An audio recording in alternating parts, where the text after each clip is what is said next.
जय हिंद फ्रेंड्स। आज हम सीखने वाले हैं रिफ्रैक्शन। कैसे होता है ये रिफ्रैक्शन, ये रिफ्रैक्शन का कॉन्सेप्ट क्या है। तो सारी बातें इस वीडियो में सीखेंगे हम। क्यों होता है रिफ्रैक्शन सबसे पहली बात, और कैसे होती है। ठीक है, तो आइए देखते हैं रिफ्रैक्शन। तो सबसे पहली बात, जो रिफ्रैक्शन है ना, इससे डिस्कस करने से पहले हम दो मीडियम्स के बारे में डिस्कस कर लेते हैं। पहला मीडियम है रेयरर मीडियम। पहला मीडियम है रेयरर मीडियम। ये क्या होता है, देखो, जिस भी मीडियम के पास लो डेंसिटी है उसे हम कहेंगे रेयरर मीडियम, जिसके पास लो डेंसिटी है। अब इसी से मिलता जुलता एक और नाम आता है डेंसर मीडियम। ये इसका बिल्कुल ऑपोजिट है। यहां पर क्या रहेगा, जिसके पास हाई डेंसिटी रहेगा, जिसके पास हाई डेंसिटी रहेगा। एग्जाम्पल लेते हैं, जैसे कि अगर मैं आपसे कहूं कि एयर के पास लो डेंसिटी है, अगर कंपेयर करें हम कोई सॉलिड चीज से, जैसे कि मान लो ये बोर्ड है, ये बोर्ड के पास हाई डेंसिटी है अगर हम कंपेयर करेंगे एयर से, क्योंकि एयर के पास तो लो डेंसिटी है। अगर हम कंपेयर करें एयर और लिक्विड को, तो लिक्विड के पास अगेन हाई डेंसिटी आ जाएगा और एयर के पास कम डेंसिटी आ जाएगा। ठीक है, और कुछ नहीं है रेयर और डेंसर का, बस लो डेंसिटी और हाई डेंसिटी के लिए हम इसको जानते हैं। ठीक है, आइए अब बढ़ते हैं हम लोग अपने रिफ्रैक्शन की तरफ। क्या होता है यार ये रिफ्रैक्शन, क्यों कंफ्यूज करता है। तो देखो, रिफ्रैक्शन को अगर सिंपल में कहूं तो उससे पहले आपको एक चीज जानना जरूरी है। यहां पर मैं लिख रहा हूं, बहुत ही ज्यादा इंपॉर्टेंट है। Light changes its direction when it moves from one medium to another medium। यानी कि जो लाइट है ना, वो अपनी डायरेक्शन बदल लेती है जब वो एक मीडियम से दूसरे मीडियम में जाती है। लाइट जो है वो अपनी डायरेक्शन चेंज कर लेती है जब वो एक मीडियम से दूसरे मीडियम में जाती है। ऐसा क्यों होता है, क्योंकि रीजन हो सकता है इसका। देखो, लाइट जो है ना वो हमेशा लीस्ट पाथ ढूंढती है मूव करने के लिए, तो वो भी एक रीजन हो सकता है। बस आप इसको याद कर लीजिए, जो रिफ्रैक्शन होता है वो इसके बेस पे होता है। ठीक है, तो मैंने क्या कहा कि जब एक मीडियम से दूसरे मीडियम में जाती है तो लाइट अपनी डायरेक्शन को चेंज करती है, डायरेक्शन को चेंज करती है। ठीक है, अगर मैं यहां पर ले लूं एक रेक्टेंगुलर ग्लास का स्लैब, अगर यहां पर एक इंसिडेंट रे होगा, तो मैंने अब यहां पर क्या कहा है कि जब कभी भी लाइट एक मीडियम से दूसरे मीडियम में जाएगा, ये क्या है, ये डेंसर मीडियम है, ये पूरा सराउंडिंग एयर है। ठीक है, और ये क्या है, ये हो गया डेंसर मीडियम। तो जब कभी भी लाइट एक मीडियम से दूसरे मीडियम में जाएगा, यह अपनी डायरेक्शन चेंज कर लेगा। ठीक है, अच्छा, डायरेक्शन चेंज करेगा क्या मतलब होगा, देखो लाइट हमेशा स्ट्रेट जाती है।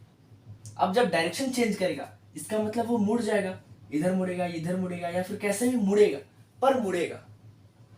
तो इसी मुड़ने की प्रक्रिया, the bending of light is called refraction, इसी को हम रिफ्रैक्शन कहते हैं। क्लियर हो गया कॉन्सेप्ट। यानी कि जब लाइट एक मीडियम से दूसरे मीडियम में जाता है तो वो मुड़ता है, और उसी मुड़ने को हम रिफ्रैक्शन कहते हैं। बहुत ही ज्यादा सिंपल है। ठीक है, ये रिफ्रैक्शन कहां होता है बेसिकली, अगर मैं आपसे फिर से एक बार बताऊं तो रिफ्रैक्शन होता है separating surface of two medium, जहां पर दो मीडियम सेपरेट होते हैं, वहीं पर रिफ्रैक्शन होता है। ठीक है, अब देखते हैं हम लोग रिफ्रैक्शन कैसे होता है, कुछ रूल्स देख लेते हैं। तो मैं इसको 3 पार्ट्स में डिवाइड कर दे रहा हूं। ठीक है, तो पहला हो जाएगा, जब कभी भी जो लाइट है ना वो रेयरर मीडियम से डेंसर मीडियम में जाती है तो कैसे रिफ्रैक्ट करती है वो डिस्कस करते हैं। तो जब लाइट रेयरर मीडियम से डेंसर मीडियम में जाती है तो वो बेंड करती है। क्यों? क्योंकि रिफ्रैक्शन हो रहा है। बेंड करती है टुवर्ड्स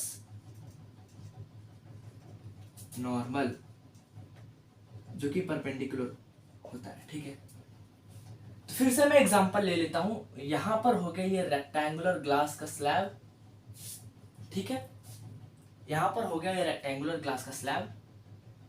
यहां पर मैं बना लेता हूं एक नॉर्मल जो कि रहेगा परपेंडिकुलर। ठीक है, अब मैं क्या करूंगा, देखो ये है डेंसर मीडियम है, यहां पर मैं लिख दे रहा हूं डेंसर मीडियम है, और ये क्या है, ये है रेयर मीडियम। तो जब कभी भी एक इंसिडेंट रे, जब कभी भी एक इंसिडेंट रे हिट करेगा तो यहां पर मैंने क्या कहा है, बेंड्स टू आर नॉर्मल, यानी कि जाना तो चाहिए उसको ऐसे स्ट्रेट। लेकिन हमने क्या सीखा है कि जब कभी भी लाइट एक मीडियम से दूसरे मीडियम में जाती है तो वो सीधे ना जाकर मुड़ जाती है। तो कैसे मुड़ती है, नॉर्मल के तरफ मुड़ती है, तो इस तरीके से रिफ्रैक्ट हो जाएगा। ठीक है, यानी कि जब कभी भी लाइट रेयर मीडियम से डेंसर मीडियम में जाती है तो वो बेंड हो जाती है टुवर्ड्स नॉर्मल, नॉर्मल के तरफ बेंड हो जाती है। क्लियर हो गया? ठीक है, अब देखते हैं सेकेंड रूल की तरफ। देखो जो सेकेंड रूल है ना, वो पहला रूल का बिल्कुल अपोजिट है। इस बार क्या होगा, इस बार हम लोग लेंगे denser to rare, denser to rare, यानी कि जो लाइट रहेगा इस बार डेंसर मीडियम से रेयर मीडियम में जाएगा। तो इस बार क्या होगा पता है आपको, इस बार जो लाइट है ना वो बेंड होगा, लेकिन टुवर्ड्स द नॉर्मल नहीं, bends away from the normal होगा। मैंने आपको पहले कहा था कि ये पूरा उल्टा रहेगा, bends away from the normal. ठीक है, एग्जांपल लेते हैं। ठीक है, मान लो ये है, फिर से इसको मान लेते हैं क्योंकि हमने कहा डेंसर टू रेयर, तो ये हो गया डेंसर मीडियम, ये हो गया फिर से हमारा रेयर मीडियम। ठीक है, इसको बना लेते हैं हम नॉर्मल। ठीक है, ये बन गया हमारा नॉर्मल। इस बार जो लाइट हिट करेगा, इस बार जो इंसिडेंट रे रहेगा उसको फिर से यहां ऐसे जाना चाहिए, लेकिन मैंने क्या कहा है, वो कैसे जाएगा, bends away from the normal. ये नॉर्मल है लेकिन क्या होगा, वो नॉर्मल से दूर भागेगा, तो कुछ इस तरीके से रिफ्लेक्ट होगा, इस तरीके से रिफ्लेक्ट होगा। ठीक है, जाना तो चाहिए था उसको इस तरह से, लेकिन वो रिफ्रैक्ट होके किस तरह से गया, इस तरह से। ठीक है, तो यानी कि यहां पर ये बन रहा है एंगल ऑफ रिफ्लेक्शन और ये बन रहा है एंगल ऑफ इंसिडेंट। चलिए, इस तरीके से हम समझ लिए अपना सेकेंड रूल भी। अब देखते हैं कुछ अलग, थोड़ा सा अलग है इससे।